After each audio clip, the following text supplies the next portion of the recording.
दो अलग अलग मुख्यमंत्री, अलग अलग राज्य, दोनों के खिलाफ अलग अलग मामले, लेकिन आरोप एक ही तरह के और जांच एजेंसी भी एक ही।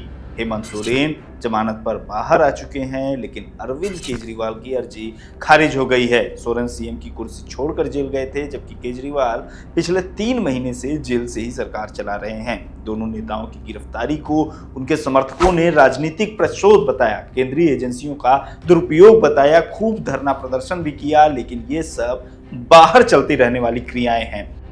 कोर्ट के अंदर क्या क्या हुआ, कौन कौन से तर्क रखे गए, किस बात में जज को नजर आया दम और किसे कर दिया खारिज, ये सब हम आपको बताएंगे अपने खास प्रोग्राम सुनवाई में।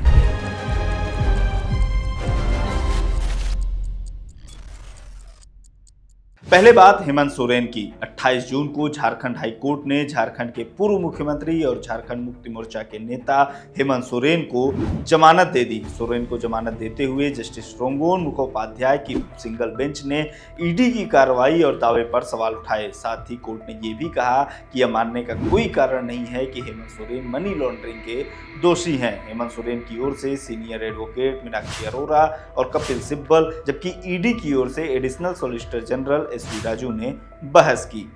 हेमंत सोरेन को प्रवर्तन निदेशालय यानी ईडी ने 31 जनवरी को जमीन पर अवैध कब्जे के एक मामले में मनी लॉन्ड्रिंग के आरोप में गिरफ्तार किया था। यहाँ थोड़ी चीजें स्पष्ट कर देते हैं। ईडी उन मामलों की जांच करती है जहां पैसों के अवैध लेन देन का मामला होता है, जिसे मनी लॉन्ड्रिंग कहते हैं। ईडी ये कार्रवाई पीएमएलए यानी prevention of money laundering act के अंतर्गत करती है। 8.86 एकड़ जमीन पर अवैध कब्जे के इस मामले में हेमंत सोरेन मनी लॉन्ड्रिंग के आरोपी हैं। यही वजह है ईडी ने उन्हें पीएमएलए के तहत गिरफ्तार किया था।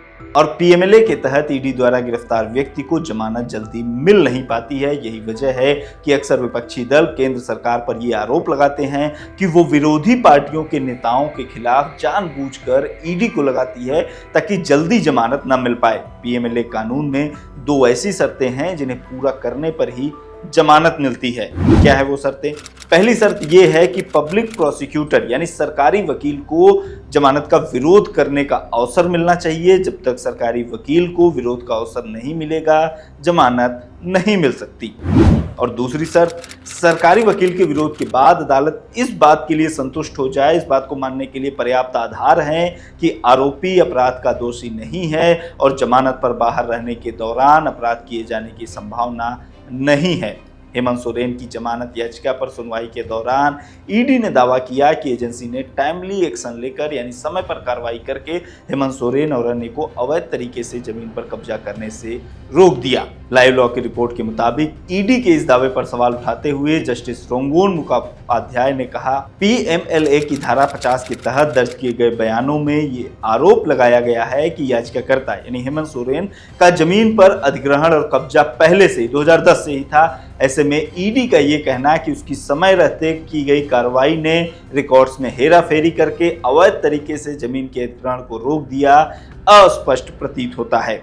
यानी कि जब गवाहों ने पहले ही ये बात कही है कि 2010 से ही जमीन पर जो है अवैध कब्जा था हेमंत सोरेन का, तो फिर ईडी का ये कहना कि हमने जल्दी कार्रवाई करके रिकॉर्ड्स में हेराफेरी करके जमीन पर कब्जे का जो मामला था उसको रोक दिया, ये जो है अस्पष्ट प्रतीत होता है।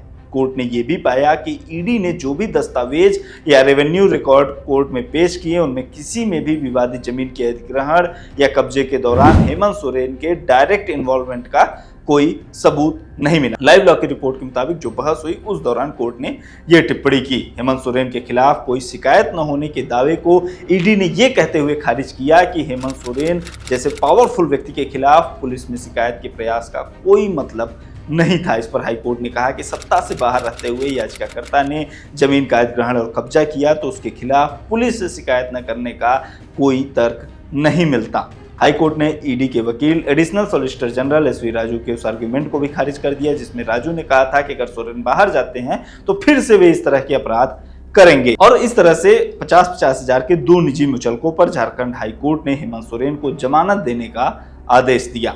झारखंड से चलते हैं अब दिल्ली।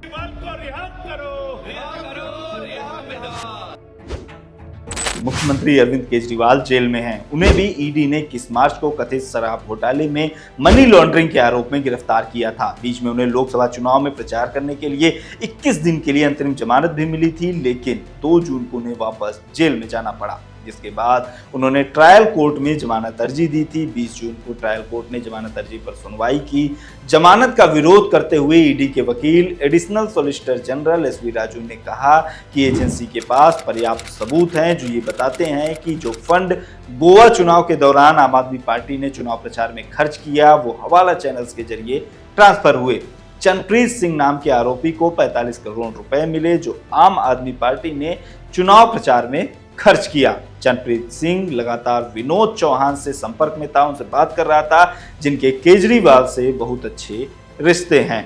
एसवी राजू ने केजरीवाल पर जांच में सहयोग न करने का आरोप भी लगाया, जबकि केजरीवाल के वकील सीनियर एडवोकेट विक्रम चौधरी ने ईडी के दावों को खारिज किया। उन्होंने कहा कि आम आदमी पार्टी को 45 करोड़ रुपए मिले, इस बात का कोई सबूत नहीं है। ईडी के सारे दावे खाली अटकलों से भरे हुए हैं। स्पेशल कोर्ट की जज न्याय बिंदु ने जमानत का आदेश देते हुए ईडी की जांच पर भी सवाल खड़े किए और कहा कि ऐसा लग रहा है कि जांच एजेंसी पक्षपात कर रही है। अब यहाँ हमें एक बार फिर से पीएमएलए की धारा 45 याद आ जाती है, जिसकी जमानत की कड़ी शर्तों की वजह से मनीष सिसोदिया, सत्येंद्र जैन जैसे केजरीवाल के सहयोगी जेल से बाहर नहीं आ पा रहे हैं। अरविंद केजरीवाल को जमानत मिलने का मतलब ये था कि ट्रायल कोर्ट उन्हें प्रथम दृष्टया इस मामले में दोषी नहीं मानती है और उनके बाहर रहने पर फिर से इस तरह के अपराध करने की आशंका नहीं है, जैसा कि हेमंत सोरेन के मामले में हुआ, हमने आपको शुरू में बताया। ये ईडी के लिए बड़ा झटका था। यही वजह है कि ईडी ने तत्काल इस मामले को हाईकोर्ट में चुनौती दी और न केवल चुनौती दी बल्कि ये आरोप भी लगाया कि ट्रायल कोर्ट जज ने बिना डॉक्यूमेंट्स देखे, बिना तथ्य देखे ही जजमेंट पास कर दिया। 25 जून को हाई कोर्ट से फैसला आया। दिल्ली हाई कोर्ट ने ट्रायल कोर्ट के जमानत के फैसले के आदेश पर रोक लगा दिया। जस्टिस सुधीर कुमार जैन की बेंच ने कहा कि सुनवाई के दौरान ट्रायल कोर्ट की बेंच ने अपने विवेक का इस्तेमाल नहीं किया। इस तरह से अरविंद केजरीवाल लोअर कोर्ट से जमानत मिलने के बाद भी बाहर नहीं आ सके क्योंकि हाई कोर्ट ने उस पर रोक लगा दी। तो ये था अदालत की जो कार्रवाई होती है, जो सुनवाई होती है, बहस होते हैं, तर्क वितर्क होते हैं, उन पर हमारा पहला एपिसोड सुनवाई का, जिसमें हम आपको बताएंगे जो भी इस तरह के मामले होंगे, जो भी अदालती कार्रवाई होगी, जो भी बहस होगी, उसके बारे में। आपको हमारा ये पहला एपिसोड कैसा लगा कमेंट बॉक्स में हमें जरूर बताएं। देखते रहिए लोकमत हिंदी।